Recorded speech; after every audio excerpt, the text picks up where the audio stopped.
Ika Kotev. Moving right along, we would like to start today's seminar on ASEAN position in the security landscape. Our moderator is none other than Assistant Professor Dr. Hutasingh from the Faculty of Political Science, Thammasat University. Adan, the floor is yours.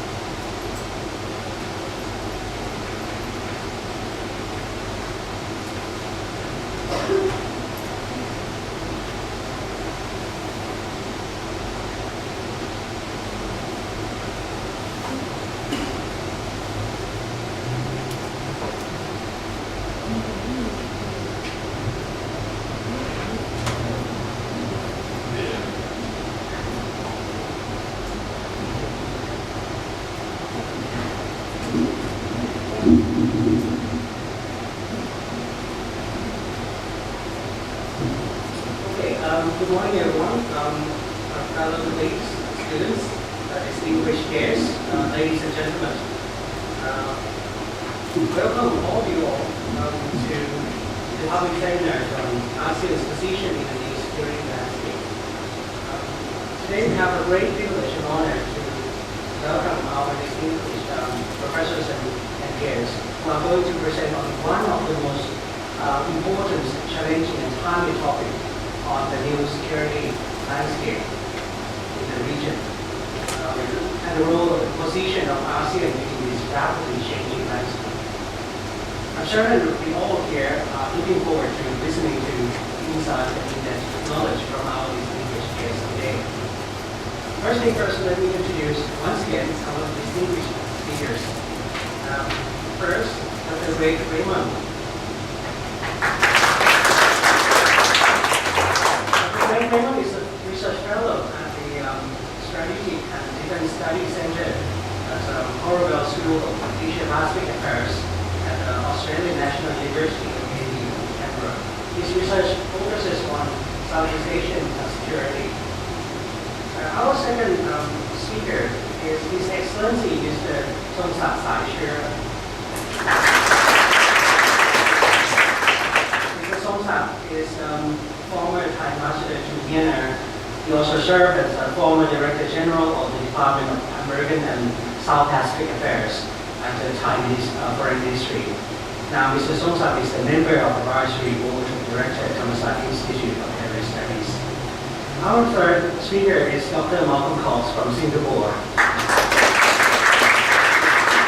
Dr. Cox is a senior fellow at the ISAC Institute at Singapore. Between 2011 and 2014, he was the Dean of the School of International Studies and Professor at Flinders University in Australia. His specialization include regional security and the major power relations with Southeast Asia. Last but not least, Dr. Muhammad Lifli Muna from Indonesia. Dr. Lifli Muna is a researcher on security studies at Indonesian Institute of Science in Jakarta. His research interests include Asia, ASEAN, and public diplomacy, as well as strategic policy development, especially in Indonesia.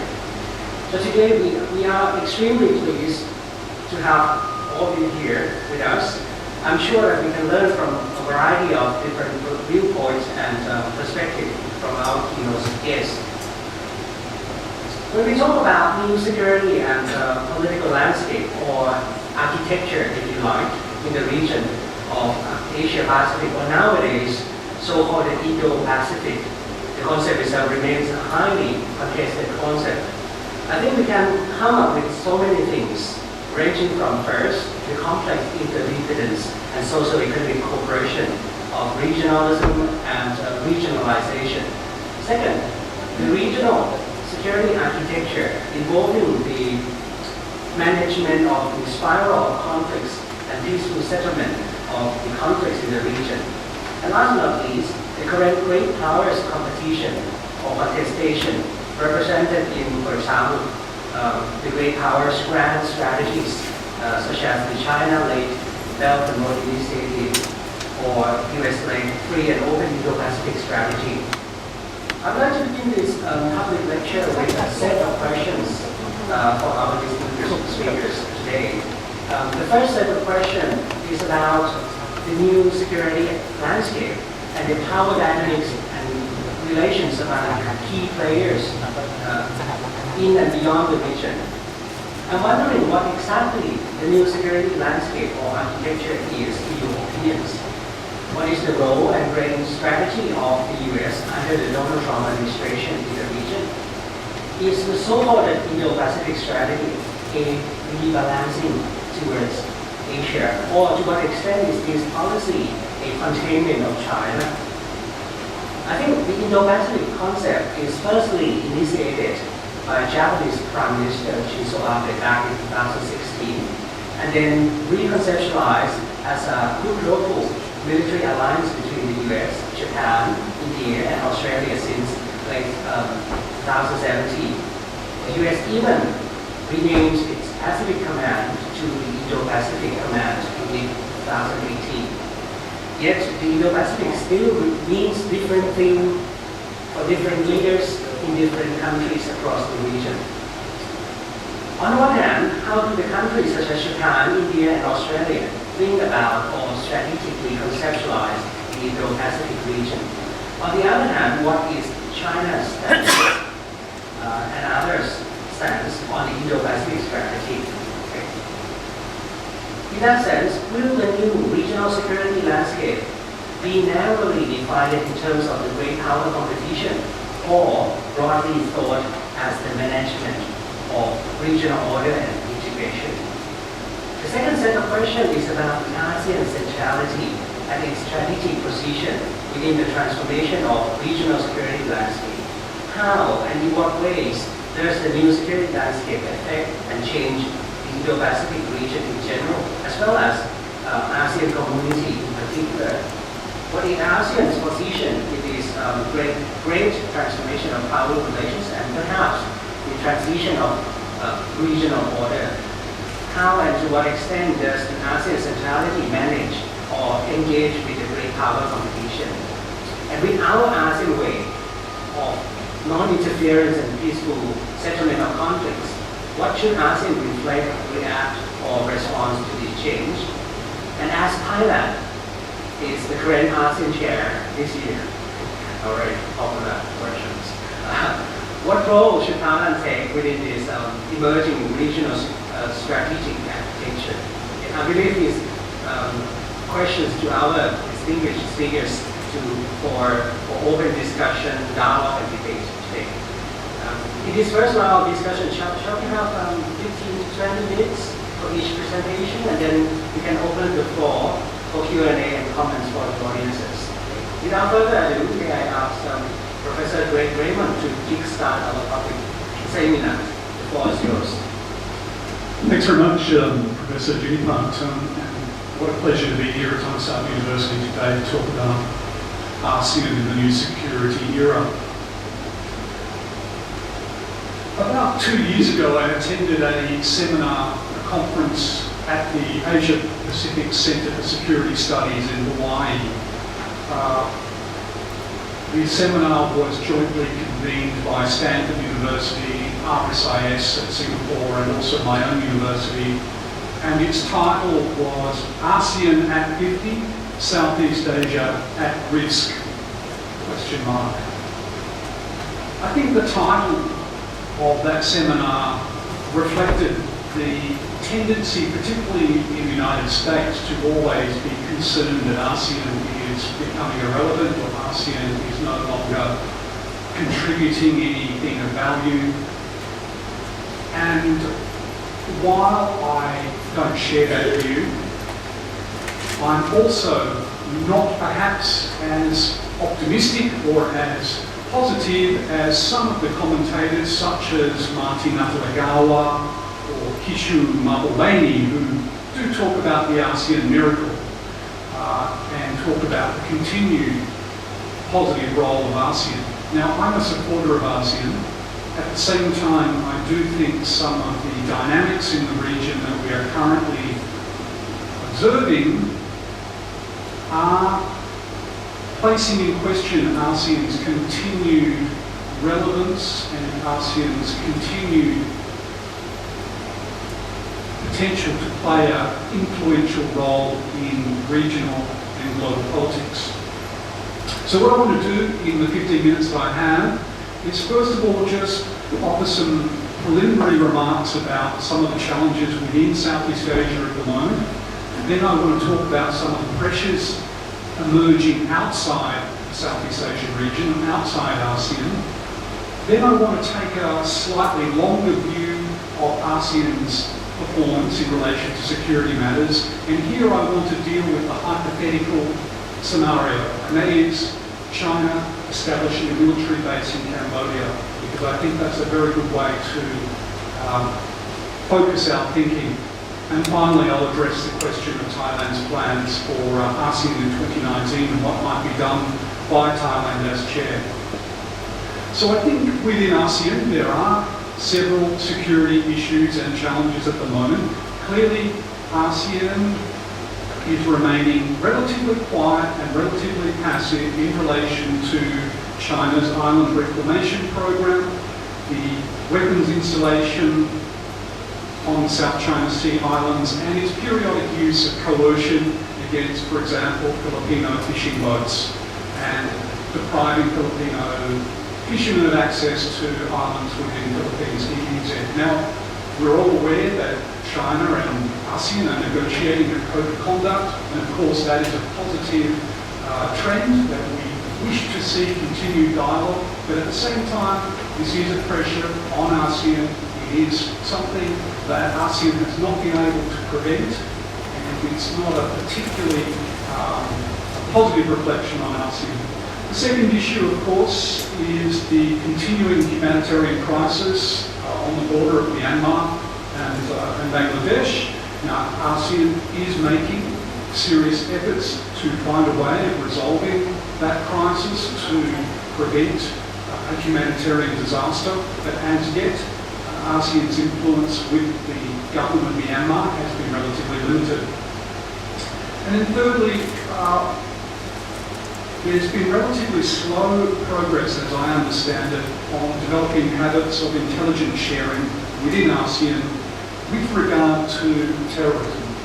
And of course, we saw a very serious crisis in the southern Philippines, in Marawi in 2017, that has triggered some cooperation between three ASEAN members, Malaysia, Indonesia and the Philippines, and some military cooperation. But my understanding, the sources that I have tell me that intelligence cooperation has not progressed as much as we might have hoped for. Now, moving to some of the external problems in the Asia-Pacific region. I would begin here with the Trump administration's trend towards withdrawing support to what we call mechanisms of global governance and what we might call the rules-based global order.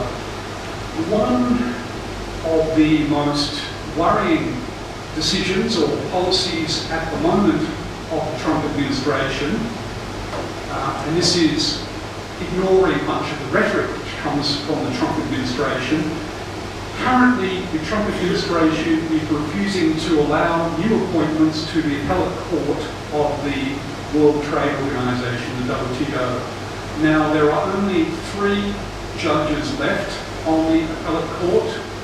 Once there are less than 3, the WTO appellate court will no longer be able to sit and resolve trade disputes.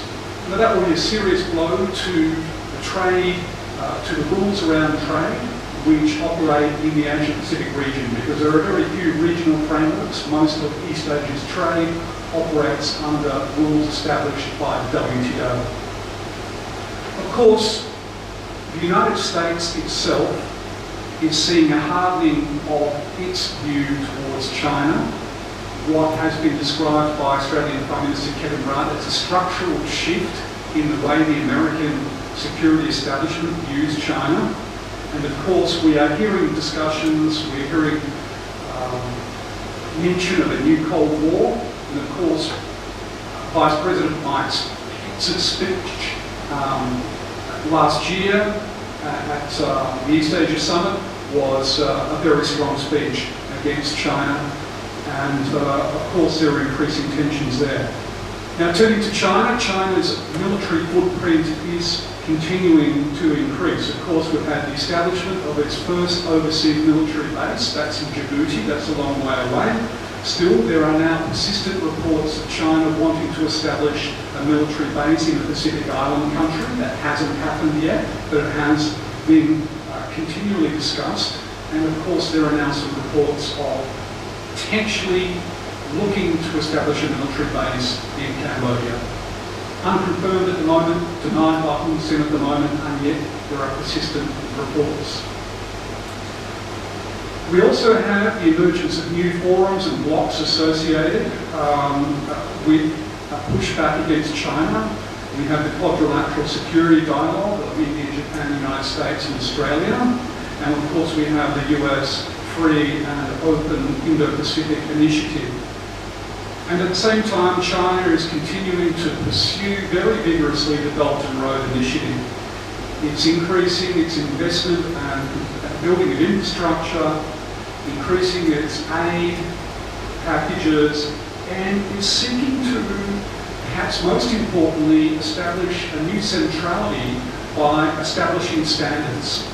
Standards in high-speed rail, standards in infrastructure such as 5G networks. All of this will place China in a much more central role within trade supply chains than it has previously possessed. Now, turning to ASEAN's long-term performance, in the face of these challenges and trends, what do we see? Well, many detractors, critics of ASEAN, say that ASEAN's in danger of sliding into irrelevance. The supporters of ASEAN generally argue that ASEAN's inclusivity and its promulgation of the ASEAN way of consensus is continuing to shape the behaviour of not only of its members, but also its external partners, including by inviting more signatories to the Treaty of Amity and Cooperation. So would a base established by China in Cambodia mark a crisis? Perhaps it would. I think unless China could establish the reasons behind establishing a base in Cambodia, I think it could mark a turning point in Thailand's strategic perception of China. Quite a deal of trust has built up since the 1980s between China and Thailand. Thailand was very grateful to China for its support when Vietnam was occupying Cambodia. Thailand was very grateful when China assisted Thailand after the Asian financial crisis. There are reserves of trust. Those reserves of trust can be eroded. How would ASEAN deal with it? Would ASEAN be able to rationalise the development of another situation where, to quote Marty Matagawa, ASEAN does not take precedence over the broader foreign policy orientations of its member states that have remained and diversified? That is to say, ASEAN's always had a rhetorical view that it should prevent external powers interfering in the region's affairs, but there's always been tolerance of the alliance relationships by members such as the Philippines and Thailand. Would ASEAN take a similarly non-discriminatory view if an alliance was to develop between China and Cambodia? I think it's difficult to know. I think we could argue, though, that like the crisis in the South China Sea, perhaps none of this is as severe as the crisis that was caused by Vietnam's invasion of Cambodia in 1979. This put enormous strains on ASEAN's unity, which are often forgotten. The question of whether cooperation with China to force Vietnam out of Cambodia was worse than Vietnam's occupation of Cambodia itself divided Thailand and Singapore on the one hand, who were very worried about Vietnam's actions, and Malaysia and Indonesia on the other hand, who were worried more about cooperating with China. Perhaps more important than that crisis and how ASEAN will react to a crisis like that is that at the moment it seems as if ASEAN's forward momentum has slowed, and the degree of cooperation in the international environment has also slowed. After the Cold War, ASEAN expanded during the 1990s and then was a key driver in several waves of multilateralism. These saw the establishing of the ASEAN Regional Forum, the ASEAN Plus 3, and then the East Asia Forum, and now the ASEAN Defence Ministers Plus. Now, in the last few years, ASEAN has been doing more on trade liberalisation, the ASEAN Economic Community, but there's been no more significant multilateral development. Of course, we do have the 1,000 to 1,500 meetings per year, and perhaps we could fit in another multilateral organisation. That's very true. But it's also the fact that at the same time that ASEAN's push on multilateralism is slowing, we have globally evidence of rising nationalism and nativism. We have Trump's America First, we have Britain's Brexit, and we have China's pursuit of the China Dream, primarily through the Belt and Road. Now, Indonesia is looking to expand the concept of the Indo-Pacific to give it some ASEAN characteristics, but is there a danger that ASEAN is becoming less important in this more hostile to multilateralism environment? I think ASEAN is going to remain important to its members. ASEAN is doing incredibly good work in ensuring peaceful relations between its members and ensuring that neighbouring countries do not exploit internal conflicts. Now, we see this time and time again in the Middle East, that fellow Middle Eastern countries will create a proxy conflict out of an internal conflict of a neighbouring country. We don't see this in ASEAN, and I think it's in a sense often neglected. So ASEAN may continue to play this very important role. There is one other trend which does concern me as far as ASEAN's continued relevance and coherence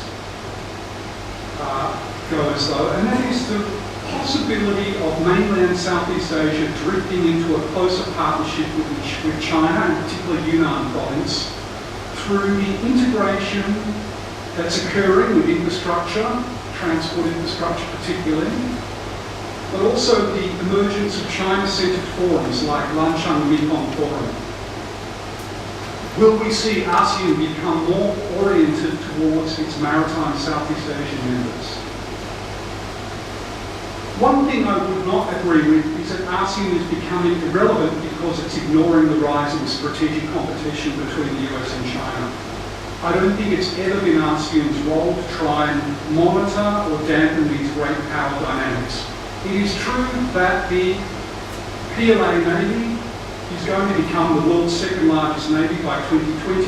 It's going to have a combat fleet that is quantitatively and perhaps even qualitatively on a par with the US Navy by 2030. But the US has not ceded Southeast Asia, it has not ceded the Asia-Pacific region, and I believe it is unlikely to do so. So the military balance remains in a broad sense, and I don't know if this makes much of a difference to ASEAN's portfolio of risks and benefits. Southeast Asia has never outsourced its defence and security planning to ASEAN. Southeast Asian countries have always looked after their own defence and security policy, and we've never seen in ASEAN a supranational body equivalent to the EU. So I don't think it's fair to say that ASEAN is a failure because it's not preventing China-US competition. It's not doing anything about that. But I do have concerns about ASEAN's relevance when we're seeing retreat from multilateralism. I'll end my comments there. Thank you very much for listening. Thank you very much.